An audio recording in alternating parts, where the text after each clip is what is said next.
Olá, Irmandade. Sejam todos bem-vindos e bem-vindos aqui no meu canal Irmandade Literária.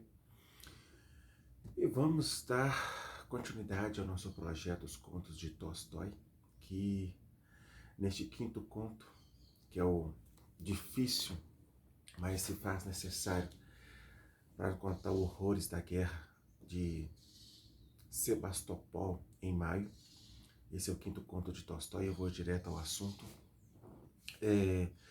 Esse, sem dúvida, é um conto mais difícil e necessário para nossas vidas. Bom, aqui nesse conto de Tolstói, ele vai nos contar, entre tantos outros lugares que a gente já viu, sobre os horrores da guerra.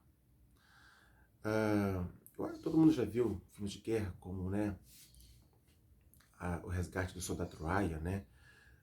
A invasão, né, dos Estados Unidos e de outros países contra o nazismo, Falcão Negro em Perigo, Lágrima do Sol, enfim. Entre tantos filmes de guerra, eu acho que esse aqui, apesar que é um conto de uma guerra do século XIX, Tolstói ele é muito minucioso e abrangente em suas questões aqui sociais, políticas, religiosas, enfim, também na guerra, sobre uma guerra ela vista de um outro lado que eu particularmente nunca me atentei a observar por este lado. Então, contando essa história de Sebastopol em mês de maio, né? Ele vai contar uma história onde a Rússia está sendo sitiada e atacada pelos franceses. Então ele vai contar essa guerra em três partes. Primeiro, em Sebastopol, que é a cidade onde os civis estão morrendo à larga, e não apenas morrendo por causa da guerra, por bala perdida e bala de canhões, mas também por doença e falta de comida e no higiene pessoal. Do outro lado, temos ali uma França de Napoleão super avançada em todos os modos, em organização e estratégia e de armas, em equipamento, claro, de acordo com aquele tempo do século XIX, e também por uma Rússia totalmente desorganizada, uma Rússia totalmente sem umas mínimas condições de higiene pessoal para poder se defender daquele ataque fulminante da tropa de Napoleão. Veio uma Rússia, além de uma Rússia totalmente despreparada, sem estratégia e também dividida. Tolstói ele começa a nos perguntar sobre realmente quem é o mocinho e quem é o vilão, quem é a ovelha e quem é o lobo. Neste caso, alguns soldados russos ali estão meramente, alguns ali estão por bravuras para poder lutar realmente pela Sebastopol, para que a cidade não seja sitiada. Mas, por um lado, ele vê que algumas pessoas ali não têm qualquer sentido de vida por estar ali. Nós temos soldados ali que está ali porque não tem família, não sabe se os pais, as mães ou irmãos estão vivos. Ou por outros porque ele quer ganhar, ele quer se voltar vivo da guerra, ele quer ter ali um troféu, uma homenagem, que ele foi um bravo soldado, ele quer crescer, ele tem a ambição de crescer, e os líderes cada vez estão, enquanto os líderes estão lá, os majores, coronéis estão tudo de boinha, tocando piano, tomando chá com creme, os soldados estão ali nos bastiões se lascando, né, e nas trincheiras também. Então, nós temos ali uma Rússia totalmente dividida, onde a vaidade e o ego, que em vez de eles se unirem em força para uma tropa muito mais organizada e avançada do que eles estão discutindo, né, a maneira que eles vão ser condecorados, os troféus e, entre vários troféus que eles vão ter para poder ganhar, se caso eles forem vencedores dessa guerra e se saírem vivos. Mostra ali uma Rússia com total desprendimento de equipamentos. E aí que eu falo que é uma Rússia dividida, porque enquanto, né, o príncipe Galdin, que é um dos personagens que Tolstói coloca aqui, entre outros soldados de hierarquia maior, estão ali cantando música, tomando chá com creme, de boa, numa guerra, numa cidade sitiada. Os soldados estão tomando bala de canhões bala de fuzil nos bastiões e nas trincheiras, e morremos ali, sem nenhum tipo de higiene pessoal, não tem higiene pessoal, tomando sopa de beterraba, piolho, doenças como cólera, cadáver, semicadáver. Uma das partes que é mais horrorizante, dizemos assim, dessa guerra, como Tolstói, ele mostra, e aí ele não poupa os detalhes, da carnificina que está essa guerra. É morte em cima de morte. E o interessante desse conto é que ele vai detalhar, ele vai dar riqueza de detalhes, muita riqueza de detalhes, de como as pessoas, a guerra não tem sentido.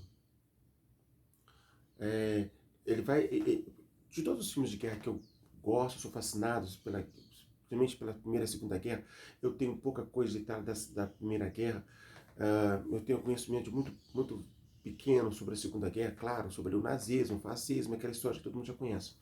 Mas ali, nesses filmes, as séries que a gente vê, ali eles vão mostrar realmente dois países ali se brigando, mas nunca é mostrado de uma maneira abrangente essa guerra em três detalhes, como Tolstói mostra aqui no quinto conto. Né? Porque ele mostra uma cidade sitiada, cercada,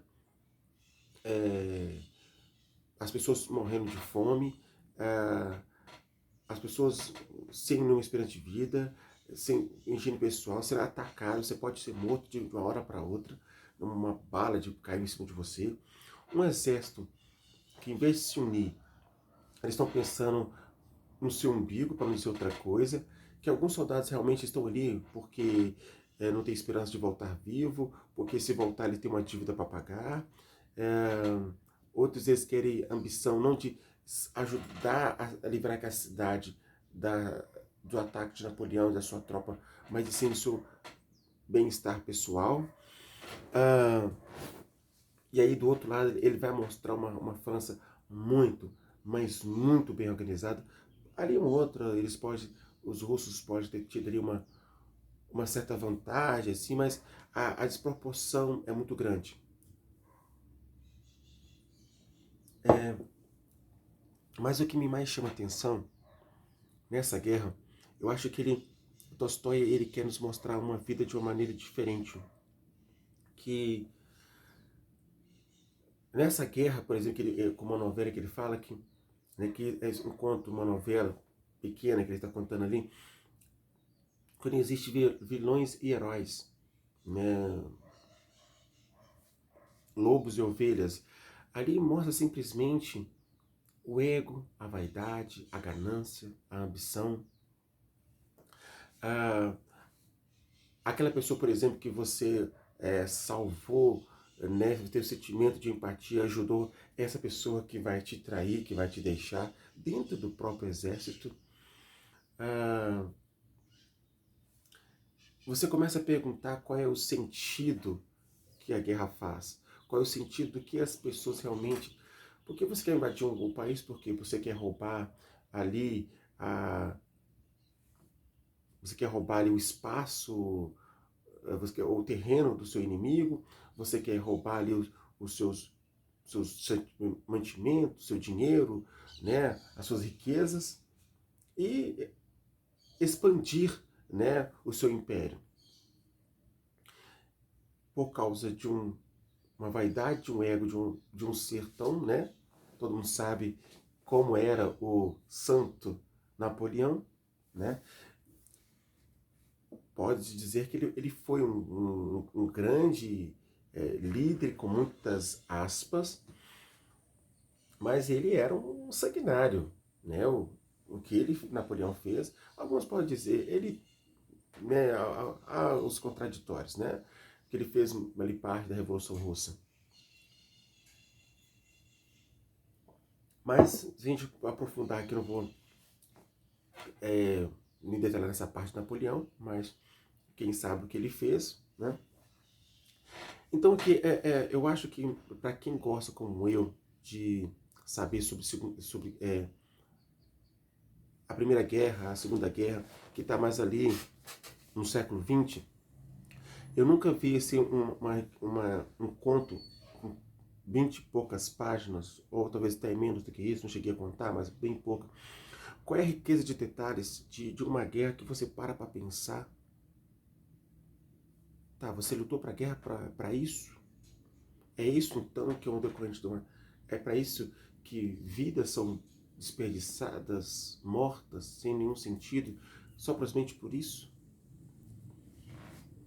Ah, eu não quero entrar em detalhes, mas assim, as mutilações, o sangue de soldados jovens que são mortos nessa guerra é uma coisa, é uma loucura.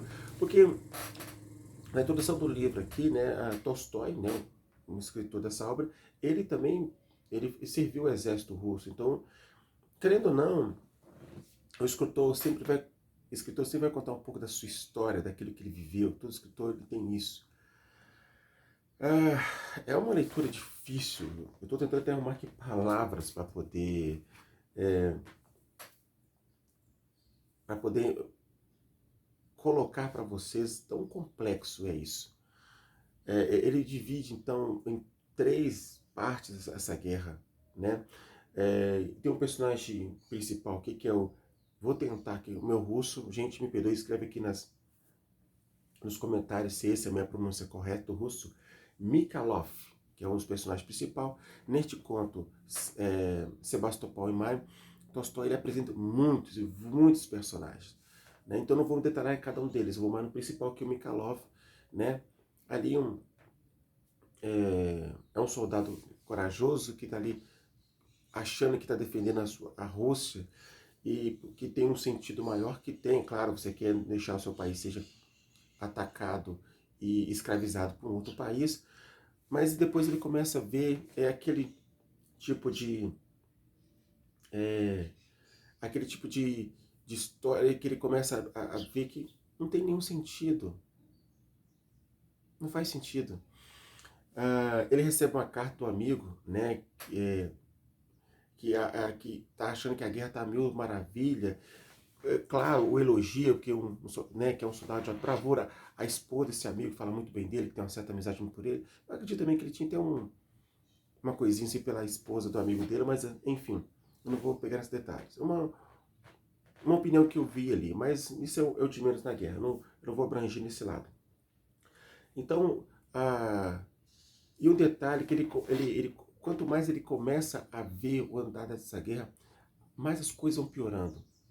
Quanto mais, tipo assim, ele quer ficar longe daquilo, ele já, de uma hora, ele quer só apenas ser apenas um sobrevivente, que essa guerra acabe rápido, que pessoas parem de morrer, que a fome acabe, que as pessoas estão morrendo ali, né? Repito, por falta de alimento, higiene, doença, né?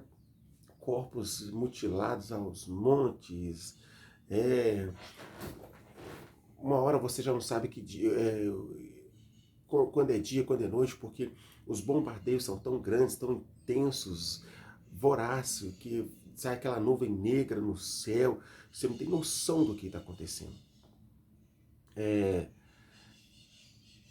surreal. É uma história contada em três partes, tanto de Sebastopol, dos civis que estão vivendo ali, dos soldados russos e da tropa de Napoleão, soldados franceses,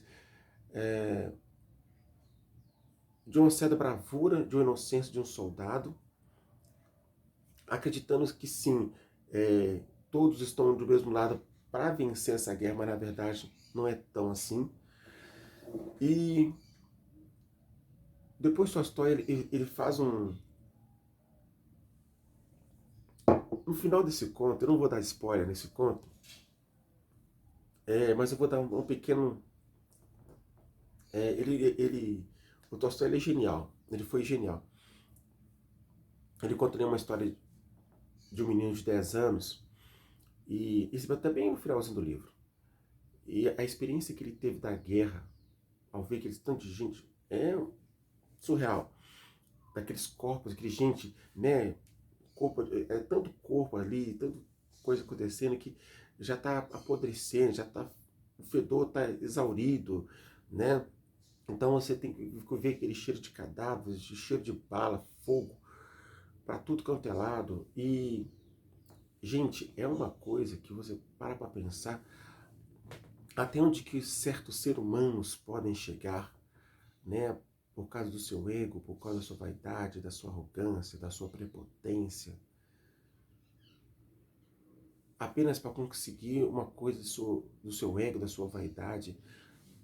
Ah, Alexandre, você tá muito inocente, mas não lembra que acho que na verdade a gente vive constantemente, eu acho que não só de agora, né?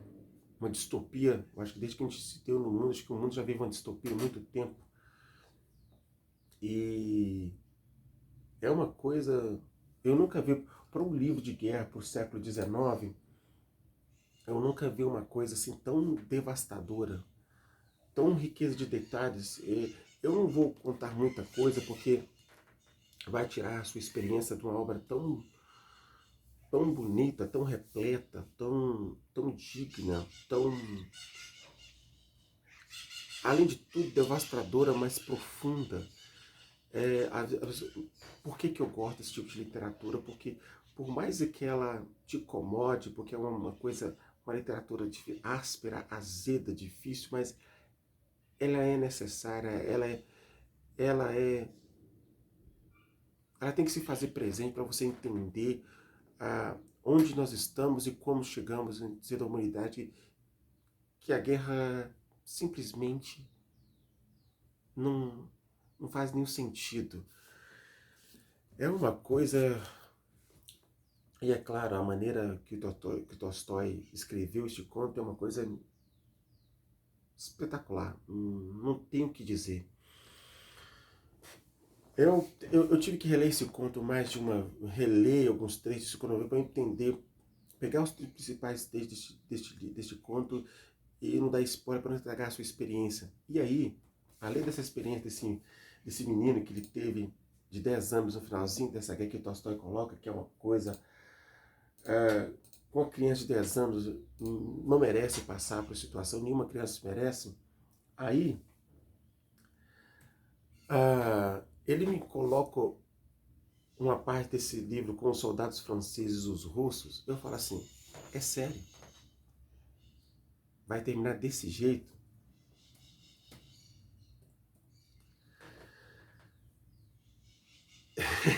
Eu não sei o que dizer.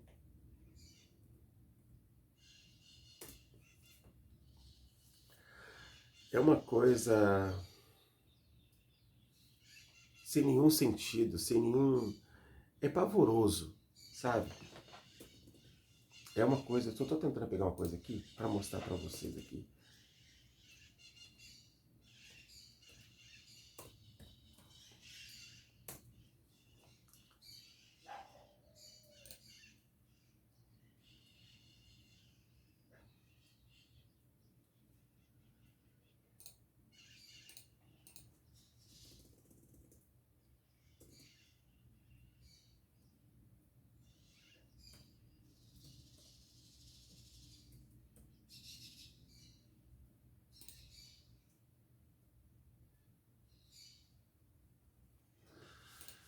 Eu tenho que pegar um aqui para mostrar aqui um pedacinho do trecho, mas eu não encontrei.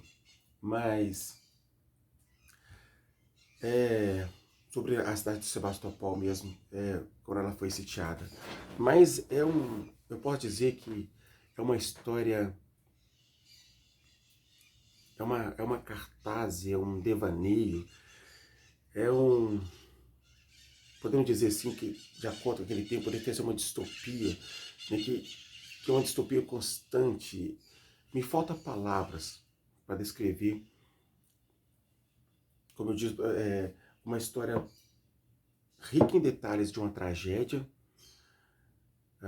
uma história difícil de você... os trechos são... descer goela abaixo é complicado, triste, comovente, dolorida, mas é uma história que vale a pena ser lida para a monstruosidade, a leviandade de todos os lados. Eu não consigo encontrar heróis nisso, eu só consigo encontrar só apenas vilões para mim, né? Para a pessoa que leu este conto, que você que vai ler este conto pode ter uma visão diferente da minha, tá tudo certo. É simplesmente vaidade sem vaidade, onde quem vai realmente morrer à larga, muito mais são civis, que não tem nada a ver com a história. Então nós temos ali um exército de Napoleão que se acha no direito de invadir o território do inimigo e aumentar o seu império por, por ego, por vaidade. Por outro lado, um soldado, a Rússia que está sendo invadida, mas em vez de eles se reorganizarem entre si, a vaidade e a ambição também é outra coisa, porque em vez de eles se organizarem, eles estão pensando no seu umbigo, né, em querer prêmios para conseguir um cargo maior, uma hierarquia maior no exército, enquanto outros estão ali tomando sopa de beterraba e sabe-se como vai voltar. Tem gente que, os soldados estão vendo mais de 6 meses, bem perto do inimigo, enquanto outros estão lá na casa, tocando piano, tomando chá com creme. Né? É uma coisa, e eu posso jogar a vida do outro bem na frente da guerra para meu feitio próprio, porque o meu ego, a minha vaidade é muito maior do que isso. Então você tem um exército muito mais desorganizado que internamente ali, que estão brigando entre si, em vez de brigar ali contra os seus inimigos, que estão querendo invadir a sua cidade, destruir sua cidade, e seus civis de sua cidade estão sendo ali atacados, mortos à larga. Outros soldados, para eles não faz nenhuma diferença se ficar vivo ou morto, porque se voltar, provavelmente não vai ter mais famílias, as suas esposas podem, quem sabe, já se casaram novamente, seus pais já morreram, porque é um tempo nessa guerra, ou vão voltar porque tem que pagar uma dívida. Outros querem mesmo só ficar ali de boinha, ali, no banho-maria, tranquilo, só para fazer algum ato heróico para ser honrado, coroado e aumentar mais. Enquanto realmente os leões ali, que estão ali na guerra, estão se matando, se morrendo, enquanto outros estão ali. Os civis, é uma coisa escabrosa o que está acontecendo com os civis daquela cidade. Né? E quem sofre mais são mais as mulheres, as crianças, os idosos. Bom, e aí, eu repito, aí no final da história, gente, no final da história, você pensa assim, você vai ter um pouquinho, né, de consolo ali, né, um pouquinho de, um pouco ali de respirar daquela tragédia que está acontecendo aquilo ali, que é uma das coisas pavorosas que eu vi, o trecho do livro, que uma criança de 10 anos passa ali no final do livro. E aí, ali o diálogo entre os soldados russos e os soldados franceses, não. Eu falo assim, não, eu posso estar dentro desse livro. É isso, você vai, depois de tudo aquilo, vai terminar nisso. Eu deixo aqui fortemente, para você que nunca leu Tolstói, a literatura russa realmente é uma literatura que veio para ficar na minha vida.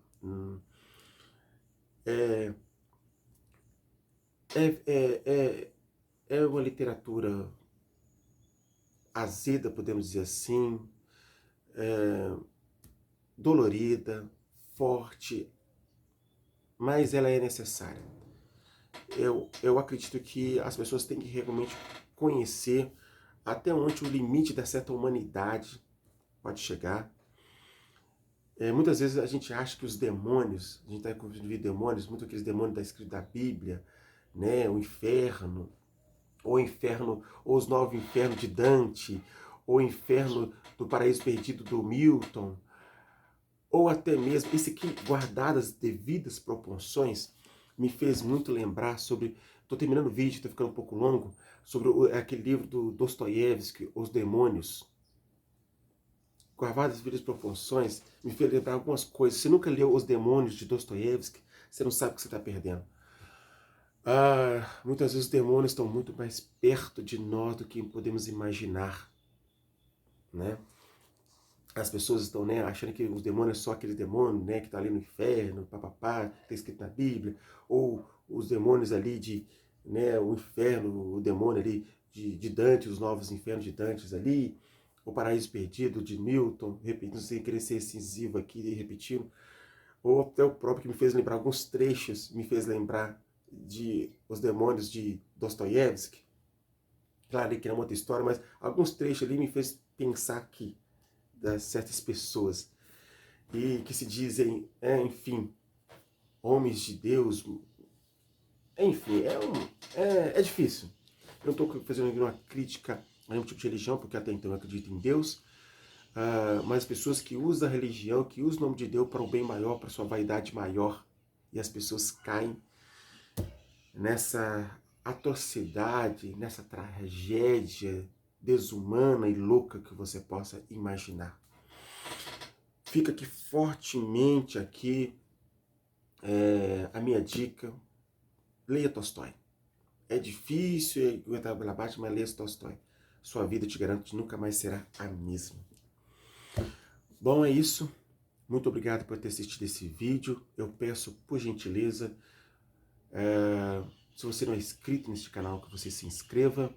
Se você já é inscrito, então dê esse joinha, porque quando você dá um joinha no canal, o meu conteúdo, o meu canal, ele cresce aqui na plataforma no YouTube e outras pessoas têm acesso ao meu canal também, tá certo? O próximo conto que eu vou apresentar para você será o sexto conto, que se não falha a memória, é Sebastopol em agosto de 1855. Deixa eu confirmar aqui, só um momento, é isso mesmo. O sexto conto é Sebastopol em agosto de 1855, que é o sexto conto. Muito em breve estarei aqui de volta para apresentar para vocês, fazer um breve comentário do sexto conto de Tolstói. Muitíssimo obrigado, fique bem e até o próximo vídeo. Até lá!